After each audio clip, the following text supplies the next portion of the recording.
Hey, thank you for watching Eat Your Backyard, my YouTube channel, where I talk about all kinds of things you might be interested in. One of the things you might be interested in is citrus.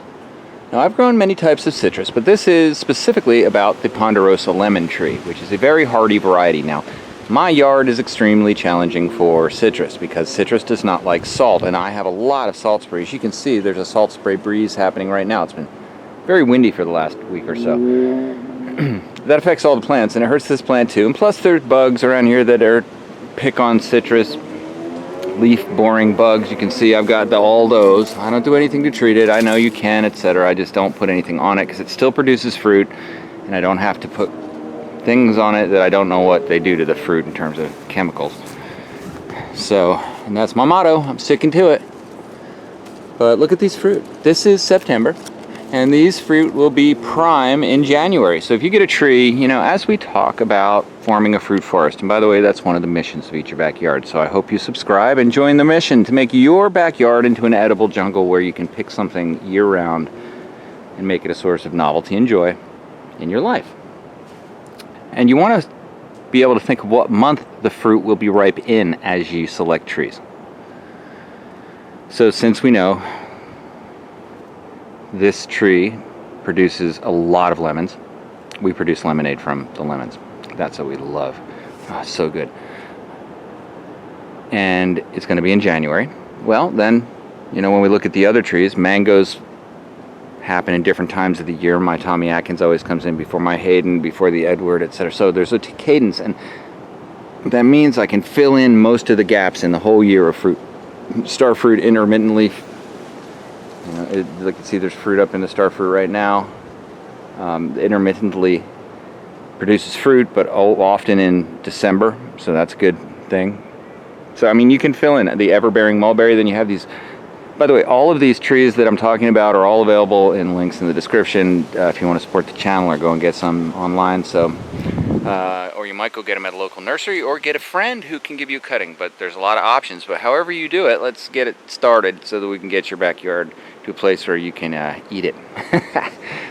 All right, so the ponderosa lemon is a wonderful thing. I planted this. The story goes, when I moved into this yard many years ago, there was a navel orange tree. That navel orange tree produced wonderful navel oranges. I ate that for many years. Then a giant spider appeared in that navel orange tree, far bigger than my hand, and I sprayed it with hornet spray, and that killed the tree. Yeah, and then that was the end of that thing. And then I planted a grapefruit tree, and I had that for many years. It was blown over 3 times in 3 separate, you know, either hurricane, one went right over us, and the other 2 were glances. Knocked it over, and then finally it just died, and I got rid of it. But that was a great producer, tons of grapefruit. It grew pretty well in my yard, but a grapefruit's a strong citrus tree. And then years ago, I had planted 2 very small lemon trees that I bought at Walmart or somewhere like that. And you can get these, you know, pretty freely. Both of them started to die. I planted them both out here where they were getting sprinkler water, and they both started to die, and one of them just died. Oh, look at that, there's a little bird, a little finch. That's cool.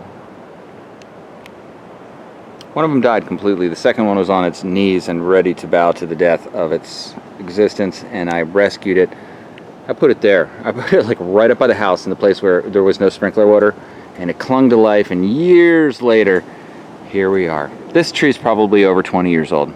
Honestly, it was here. I planted it when I had that navel orange tree back here. And there's no shortage of fruit. Plenty of fruit. We like fruit. I like lemons. I like lemonade. You know, and it's cool, like when you think about the trees in your yard and what you can do with the fruit and how it enriches your life and the lives of the people you love.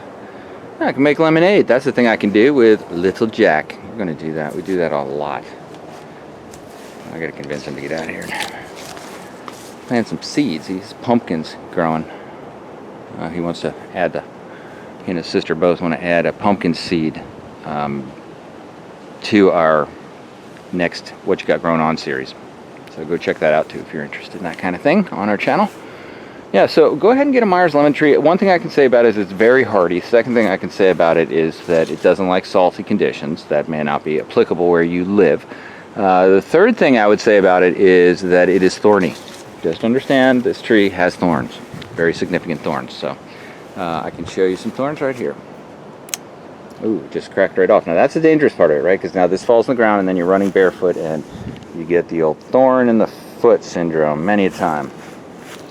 That's a gift that keeps on giving. I think we won't just throw that into the yard.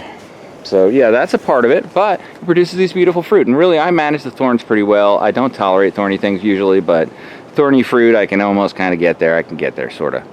With this one, at least. This is the one I tolerate because I love it. It's an ancestor of this early beginnings of my fruit jungle, after all. It's gnarly, it's wind-beaten, it's been just battered by storm after storm, and it's still producing fruit. That's what I need in my yard. It might not be pretty, but it's effective. Hey, thanks for watching Eat Your Backyard. Please subscribe. Please also go out and check out my other YouTube channel, One Step Zen. It's a meditation channel, One Step Zen. And I have shark meditations where I fly over feeding frenzies. I do all kinds of things that might interest you, including tropical sunrises, high-definition beauties. I've discovered they happen every day. Okay. Thanks for watching. Get you my lemon.